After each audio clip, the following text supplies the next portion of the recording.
What's good, everybody? Kenneth Berry here. Another episode of Touchdowns and Tangents. Getting real close to that 200 mark. Somewhere in like the 190 range, 187. Just we'll figure it out. Don't worry about it. But good news sports, man. Good news radio. Shout out to X Squad affiliates.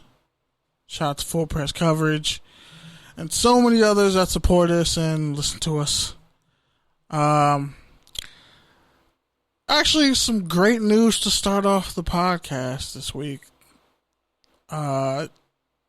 Just to get to, the quick of it, Cam Newton has a job again.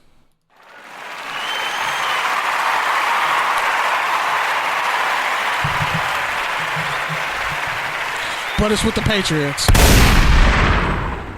Yeah, Cam Newton got signed, but it's with the New England Patriots. Like, sometimes when, you're winning, you're really losing. And when you're losing, you're kind of winning. I don't know what it is in this situation.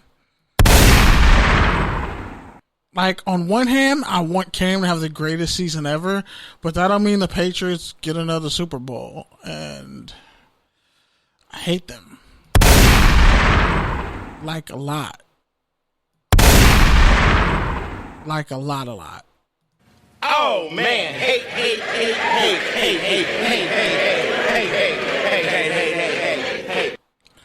But anyway, Cam got a one-year deal, $7.5 million. It's incentive based. It's about at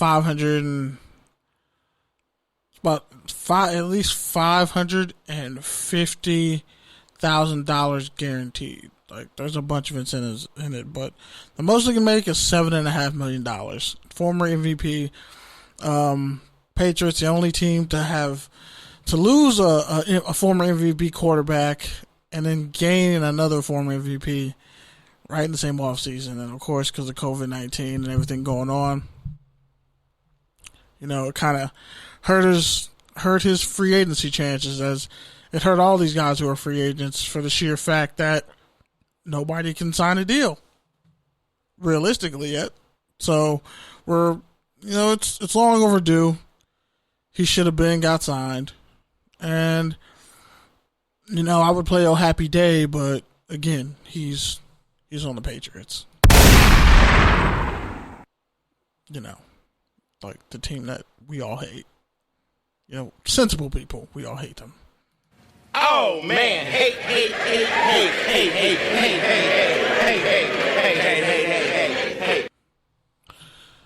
But I mean, on the bright side, as he said on his IG and his YouTube channel, I'm at your neck. So I'm thankful that Cam Newton is going to be at everybody's neck. If there's actually a football season, because, there might not be, and it's really looking like there won't be football anywhere, because there's COVID cases. Literally, like, Florida had 10,000 people in one day, and that's a record. California is over 6,000 people and just had I think 1,000 people in a day. People getting,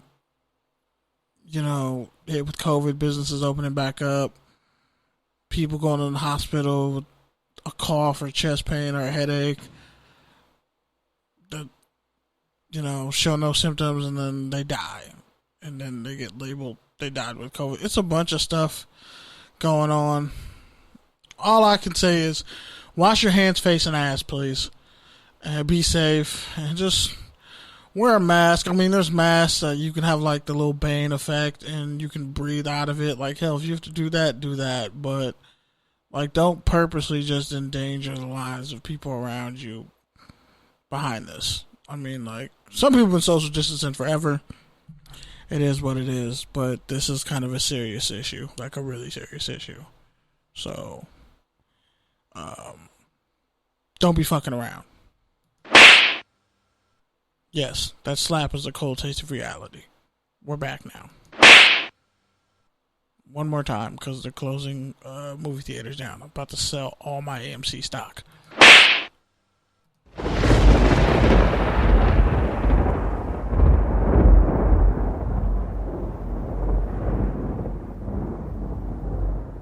See, now, when it rains, it pours. For our next story, Rod Woodson, Hall of Famer, one of the greatest defensive backs to ever play football. Former Raider, former Steeler. I think he played for the Ravens, too, at one point. But he says it's more difficult for Hall of Famers to get NFL coaching jobs. The story was done by Tyler Conway, June 29th. Now, he says it's more difficult for NFL players to get assistant coaching jobs because head coaches prefer lower profile voices. You know, he says, I think having that gold jacket and having that respect walking in the room, sometimes other people don't want that in the room. Woodson told that to TMZ Sports. They want one alpha in the room, and I'm not a real alpha where I want somebody's job. I just love talking ball. You know, so Woodson played for the Bengals. I didn't know he played for the Bengals. Like, what a forgettable time. But he's probably great there, too. So Woodson played for the Bengals, the Broncos, and the Raiders. Wait, that can't be right. He definitely played for the Steelers. Yeah, I think this story is wrong. Because I'm pretty sure Rod Woodson definitely played for the Steelers. They didn't mention this. But whatever. So he coached for the Cincinnati Bengals, Denver Broncos, and Raiders. Okay, there we go. Yeah, that sounds about right. He coached for the Bengals, Broncos, and Raiders since 2017. He noted that his past stops that other coaches would tell him he's not a Hall of Famer when Woodson tried to instruct a player, which is interesting. Then he goes on to say, I think it'll be more difficult for Hall of Famers to get in and stay in it just for the fact that most of the coaches don't like that respect leaving that room or that area and going to somewhere else, Woodson said. Woodson also noted other Hall of Famers, like specifically Ed Reed, who are struggling to get coaching positions. You know, Ed Reed was an assistant defensive backs coach for the Buffalo Bills in 2016, and that's been his only coaching job since he retired in 2015. And the only Hall of Famer currently in the NFL is Broncos offensive line coach Mike Munchak, and only 7 Hall of Fame players have gone on to be NFL head coaches. That is a crazy number. And you would think it should be higher, but, you know, hey, things happen. But anyway, on to the next story.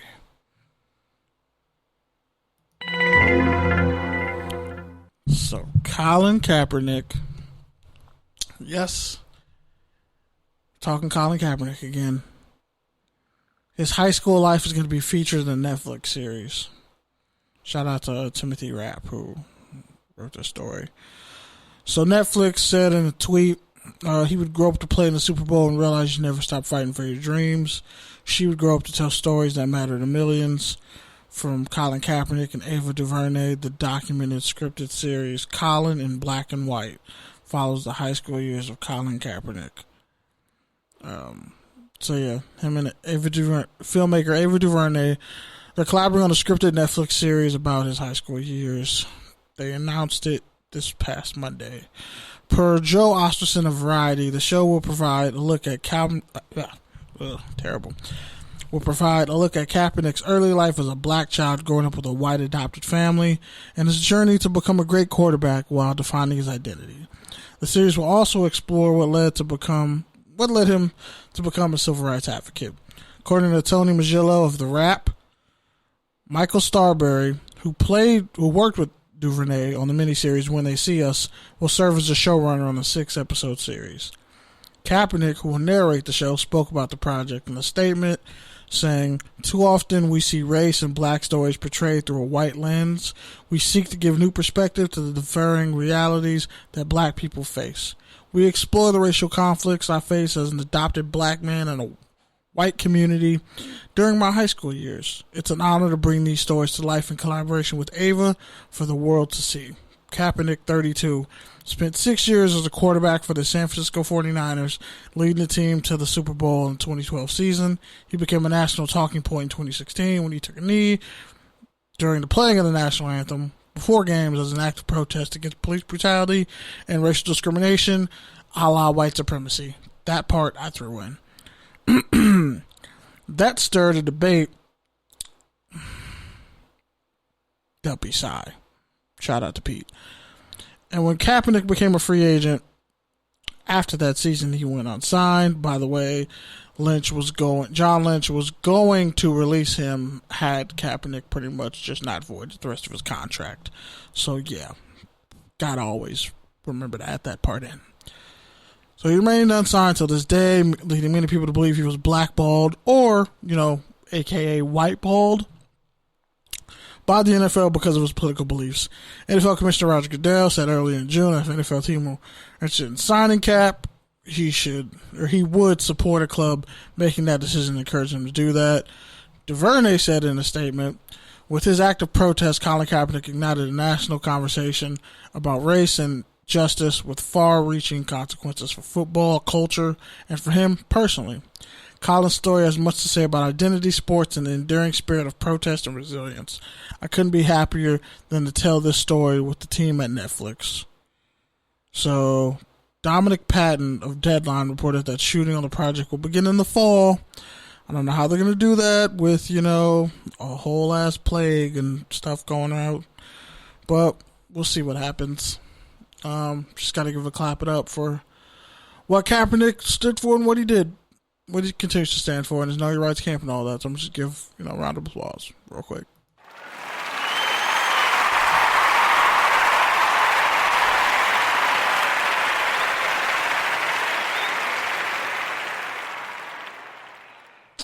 Alrighty then. Next up on this opening segment, let's talk about it. We never really use the soundbite. It's kind of funny, but I kind of hate the way I said it, so I'm glad we don't use it. Anyway, Jadeveon Clowney, according to sources, wouldn't mind signing with the Cowboys or the Saints. So, normally I'd say something like this for the end of the show. Take a tangent, blase. But, yeah. So, according to Pro Football Network's Tony Pauline via Lindsay, probably going to butcher his last name, Wisniewski of NBC Sports Northwest, Clowney wouldn't mind ending up with the Cowboys or New Orleans Saints. Because, of course, Dallas has bottomless pockets. I mean, let's be real. Jerry Jones could just open up the checkbook to anyone and everyone. We saw it with Dak when the pay got $30 million for 1 year. They got DeMarcus Lawrence. They've always been looking to find a bookend.